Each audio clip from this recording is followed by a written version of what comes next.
नमस्कार शेतकरी मित्रांनो, तुमच्यासाठी महाराष्ट्र शासनाची एक भन्नाट योजना आली आहे. कृषी यांत्रिकीकरण योजना. या योजनेअंतर्गत तुम्हाला ट्रॅक्टर, पॉवर टिलर, कापणी यंत्र आणि इतर शेतीच्या अवजारांवर 40% ते 50% पर्यंत अनुदान मिळू शकतं. सर्वात महत्त्वाचं म्हणजे ट्रॅक्टरवर अनुदान SC, ST आणि महिला शेतकरी 1,25,000 रुपये अनुदान मिळते. इतर शेतकरी 1 लाख रुपये अनुदान मिळते. याशिवाय तुम्हाला पॉवर टिलर, पेरणी व कापणी यंत्र, पीक अवशेष व्यवस्थापन मशीन, कीड संरक्षण उपकरणे आणि कृषी अवजारे बँक यंत्रांवरही अनुदान मिळेल. या योजनेची पात्रता काय आहे? 1. अर्जदार हा शेतकरी असणे आवश्यक आहे. 2. निवड ऑनलाईन लॉटरी पद्धतीने होते. 3. संपूर्ण प्रक्रिया ऑनलाईन आहे. अर्ज कसा करायचा? 1. महा-DBT पोर्टलवर जा. 2.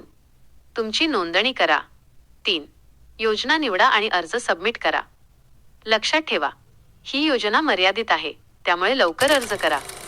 जर तुम्हाला अशीच शेतकऱ्यांसाठी महत्त्वाची माहिती हवी असेल, तर आपल्या फौजी महा ई सेवा केंद्र देवंद्रा या चॅनलला सबस्क्राईब करा. धन्यवाद.